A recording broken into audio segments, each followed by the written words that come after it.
Hey guys, how are you? I am Indresh RC. Bharat का एक पड़ोसी देश है मालदीव, और मालदीव में अभी नए राष्ट्रपति बने हैं मोहम्मद मोइज्जू। ये जो आपको दिखाई दे रहा है ये है मोहम्मद मोइज्जू। ये अभी मालदीव के नए राष्ट्रपति बने हैं, और जब से ये राष्ट्रपति बने हैं ये लगातार इंडिया के खिलाफ काम कर रहे हैं। अभी क्या था, इंडिया और मालदीव के बीच एक समझौता था। ये एक हाइड्रोग्राफिक सर्वे समझौता था। क्या था? हाइड्रोग्राफिक सर्वे समझौता। ये जून 2024 में कंप्लीट होना था, उसके बाद ये रिन्यू होना था।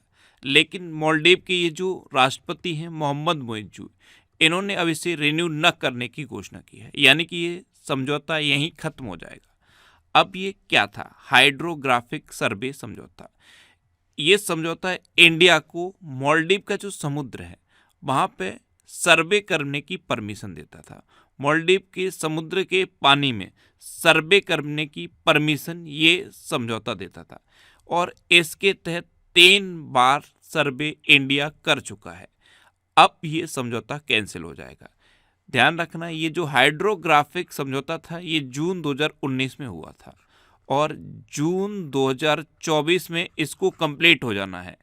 इसके बाद अगर ये रिन्यू होता तो आगे भी इंडिया मालदीव के समुद्र में सर्वे यानी कि सर्वेक्षण कर पाता। लेकिन अब मोहम्मद मोइज्जू ने ये घोषणा कर दी है कि अब मालदीव इस सर्वे समझौते को आगे कंटिन्यू नहीं करेगा।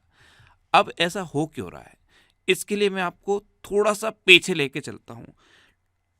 हो क्या रहा है, अभी मालदीव में राष्ट्रपति का चुनाव हुआ और नए राष्ट्रपति बन गए मोहम्मद मोइज्जू।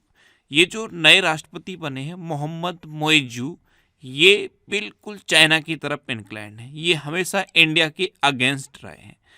अब इंडिया के अगेंस्ट हैं तो ये लगातार ऐसे डिसीजन ले रहे हैं कि जो इंडिया के अगेंस्ट हैं और चाइना के फायदे के हैं।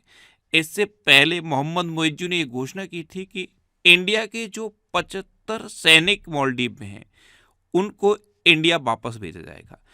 इंडिया का जो विदेश मंत्रालय है इसने ये घोषणा नहीं की, लेकिन मोहम्मद मोइज्जू ने अपनी तरफ से ये घोषणा की।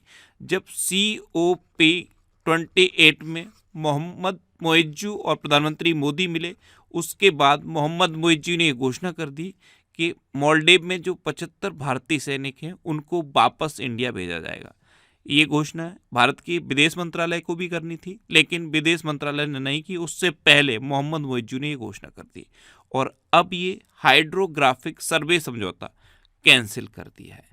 इस समझौते में होता क्या था, जो वहाँ पे समुद्र का पानी है, मालदीव में जो आइलैंड है वहाँ पे जो पानी है उसमें रेफ, लैगून, कोस्टलाइन, समुद्री धाराओं और टाइड्स पर स्टडी की जाती थी।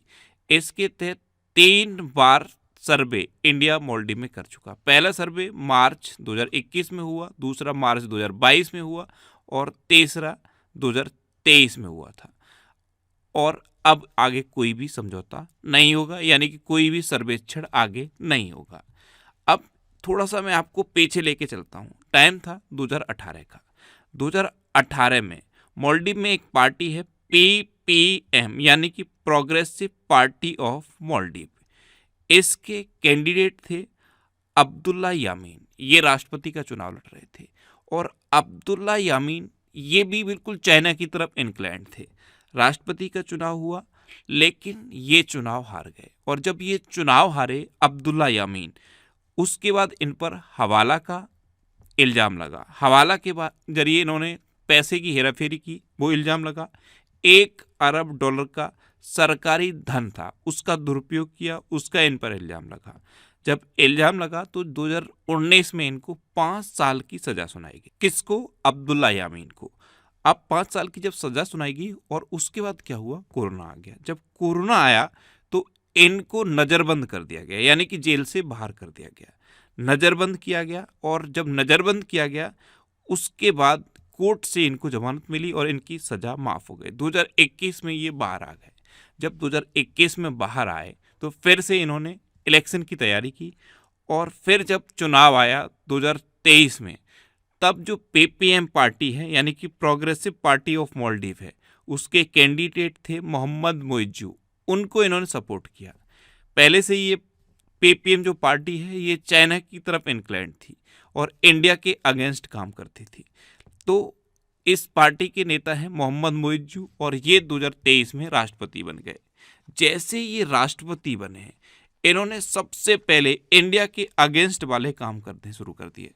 यानी कि इन्होंने वहाँ पे एक मूवमेंट चलाया था इंडिया आउट का। क्या मूवमेंट चलाया? इंडिया आउट का। और वहाँ पे घरों पर इंडिया आउट लिख दिया। तो इनका शुरू से मूवमेंट ही इंडिया आउट रहा है और ये इसी मुद्दे पर चुनाव लड़े, इसी मुद्दे पर चुनाव जीते हैं। तो अब ये क्या कर रहे हैं, ये इंडिया के अगेंस्ट सारे डिसीजन ले रहे हैं। इसी क्रम में इन्होंने ये हाइड्रोग्राफिक सर्वे समझौता रद्द कर दिया है। तो अब आगे से इंडिया मालदीव में कोई भी सर्वेक्षण नहीं कर पाएगा। ये जो समझौता था इसके तहत ये शर्त थी कि जो भी पक्ष इसको कैंसिल करेगा उसको 6 महीने पहले जानकारी देनी होगी। तो अभी मालदीव ने ये जानकारी दे दी है, तो अब आगे ये सर्वेक्षण कंटिन्यू नहीं होगा। अच्छा, इंडिया और मालदीव के बीच में कौन सी एक्सरसाइज होती है? एक्वेरिन नाम की एक्सरसाइज होती है, ये आप याद रखिए। वैसे मैं मालदीव के बारे में ऑलमोस्ट सब चीज़ आपको बताता हूँ। अच्छा, एक ये मालदीव के बारे में कुछ महत्वपूर्ण ऑपरेशन है जो यहाँ पे लिखे हैं। ऑपरेशन कैक्टस ये 1988 में हुआ था। ऑपरेशन नेर 2014 में हुआ। ऑपरेशन संजीवनी ये इंडिया और मालदीव के बीच के ऑपरेशन हैं, ये आपको याद रखने हैं। अच्छा, एक क्वेश्चन और बन जाता है मालदीव से कि भारत और मालदीव के बीच में कितने डिग्री चैनल है? तो भारत और मालदीव के बीच में है 8 डिग्री चैनल। कितना? 8 डिग्री चैनल। तो ये मालदीव के बारे में था। अच्छा, मालदीव इंडिया के लिए ट्रेडिंग के लिए बहुत ज़्यादा इम्पोर्टेंट है। ये जो मालदीव है यहाँ से इंडिया के ट्रेडिंग रूट हैं और दोनों देश, ये जो हिंद महासागर है, इंडियन ओशियन, हिंद महासागर, यहाँ पे इंडिया भी अपना कब्जा चाहता है और चाइना भी अपना वर्चस्व स्थापित करना चाहता है। लेकिन उसी देश का वर्चस्व स्थापित होगा जिसके मालदीव के साथ संबंध होंगे, क्योंकि सारे ट्रेडिंग रूट यहीं से होकर गुजरते हैं। तो अब क्या हो रहा है, ये जो नए राष्ट्रपति हैं ये इंडिया के अगेंस्ट डिसीजन ले रहे हैं और इससे फ़ायदा चाइना का हो रहा है। यानी कि इंडिया के आने वाले टाइम में ट्रेडिंग रूट भी डिस्टर्ब होंगे। तो ये पूरा का पूरा सिनेरियो है। मैंने कोशिश की है इसके बारे में आपको समझ में आए। आई होप ये वीडियो आपको पसंद आया होगा। अब मैं आपसे एक क्वेश्चन पूछता हूँ, इसका आंसर आपको बताना है। आपके लिए क्वेश्चन है, निम्नलिखित में से कौन सा द्वीप समूह 10 डिग्री चैनल द्वारा एक दूसरे से विभाजित होता है? 4 ऑप्शन दिए गए हैं, इनमें से आपको अपना आंसर बताना है। और ये जो आप आंसर मैं आपसे पूछता हूँ इसको आप लिखा करो। जब भी मैं आपसे क्वेश्चन पूछूं उसका आप आंसर कमेंट बॉक्स में लिखा करो, क्योंकि जो आंसर आप लिख देते हो फिर उसे आप कभी नहीं भूलते। और ये फैक्ट स्टडी चैनल है, इस पर इसी तरह की इंफॉर्मेटिव वीडियोस आती हैं। इस चैनल को आप सब्सक्राइब कर लो जिससे कि आपको ये इन्फॉर्मेशन लगातार मिलती रहे। और अगर अभी तक आपने इस चैनल को सब्सक्राइब नहीं किया है तो इसे आप सब्सक्राइब कर लीजिए। और सब्सक्राइब करने के बाद बराबर में जो बेल आइकन है उसे आप जरूर प्रेस करना, जिससे कि वीडियोस आपको सबसे पहले मिलती रहे। Thanks for watching.